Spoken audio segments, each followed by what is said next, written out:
آج ذرا سوچو اگر ہمیں یہ پتہ چل جائے کسی طرح کہ بھئی چھٹی ہے تمہاری، یعنی تمہیں کوئی عذاب نہیں ہوگا، جتنے تمہارے گناہ ہیں سب معاف، اگلے پچھلے سب معاف ہیں، اللہ تعالیٰ کی طرف سے اعلان ہو جائے،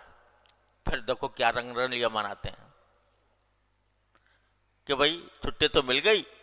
اب چونکہ چھٹی مل گئی لہذا اب جو چاہو کرو۔ لیکن رسول کریم صلی اللہ علیہ وسلم اس اعلان کے بعد کس درجہ شکر ادا کرتے ہیں۔ صحابہ کرام رضی اللہ تعالیٰ عنہ مجمعین نام لے لے کر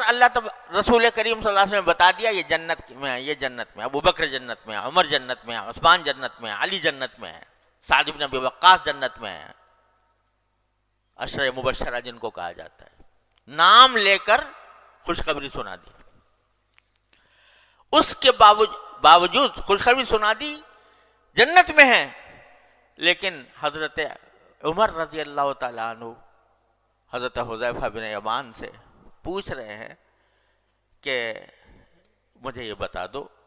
کہ اللہ تعالیٰ نے تمہیں منافقین، اللہ تعالیٰ نے رسول کریم صلی اللہ علیہ وسلم منافقین کی فہرست تمہیں بتا رکھی ہے، تو ذرا دیکھو میرا نام تو نہیں ہے اس میں۔ جس کو یہ کہہ دیا گیا کہ عمر جنت میں ہے، حضور نے اپنے زبان مبارک سے فرما دیا کہ میں نے اے عمر تمہارا جنت میں تمہارا محل دیکھا ہے،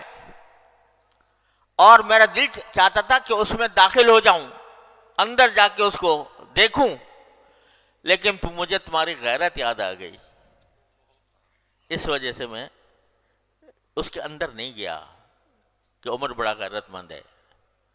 اس لیے میں نہیں گیا۔ یہ کانوں سے سنا حضرت عمر نے کہ میرا جنت میں محل دیکھا ہے رسول اللہ صلی اللہ علیہ وسلم، لیکن اس پر خشیت کا یہ عالم ہے کہ حضرت حذیفہ سے پوچھ رہے ہیں کہ دیکھنا یہ منافقین کی فہرست میں میرا نام تو نہیں۔ اللہ اکبر کبیرہ، کیوں کہ پتہ نہیں اس وقت تو رسول کریم صلی اللہ علیہ وسلم نے یہ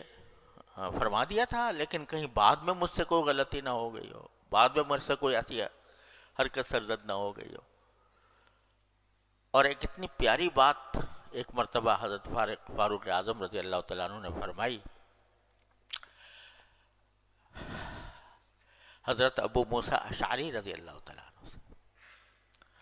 فرمایا کہ ابو موسیٰ یہ بتاؤ کہ اگر ہمارے ساتھ کچھ ایسا معاملہ ہو جائے اللہ تعالیٰ کی طرف سے کہ جو کچھ ہم نے رسول کریم صلی اللہ علیہ وسلم کے حیات طیبہ میں جو کچھ نیکیاں کیں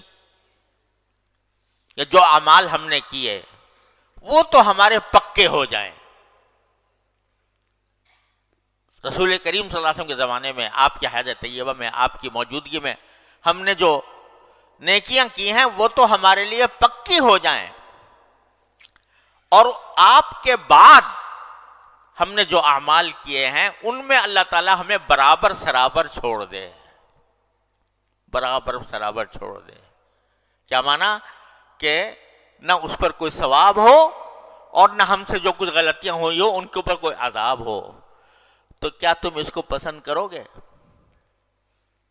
کہ حضور اقدس صلی اللہ علیہ وسلم کے زمانے کی نیکیاں تو پکی ہو جائیں، یعنی ان کا اجر اللہ تعالیٰ ہمیں عطا فرمائے، اور آپ کے بعد جو زندگی گزری ہے ہماری تو اس میں ہم برابر سرابر چھوٹ جائیں کہ نہ عذاب ہو نہ ثواب ہو، تو کیا آپ کو پسند ہوگا؟ تو حضرت ابو موسیٰ اشعری نے فرمایا یہ کیوں پسند ہوگا؟ اللہ تعالیٰ کا فضل و کرم ہے، ہمیں رسول کریم صلی اللہ علیہ وسلم کے بعد بھی اللہ تبارک و تعالیٰ نے ہم سے کچھ جہاد کروائے، ہم سے بہت سے کچھ اعمال کروائے،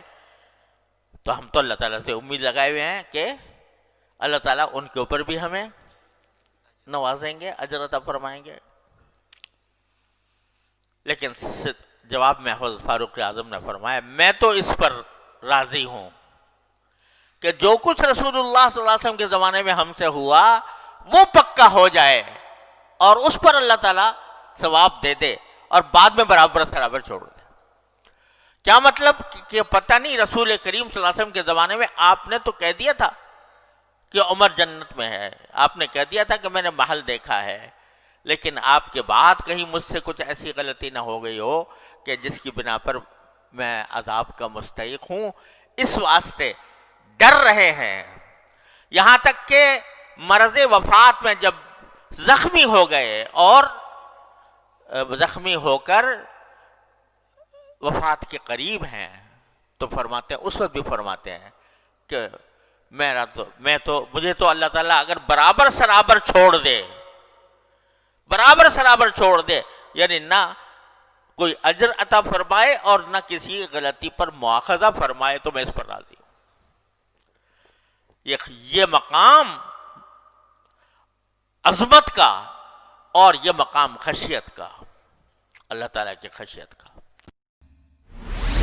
تمام دوست احباب سے درخواست ہے کہ ہمارے یوٹیوب چینل تحفظ شریعت کو سبسکرائب ضرور کریں اور بیل آئیکن کلک کرنا نہ بھولیں.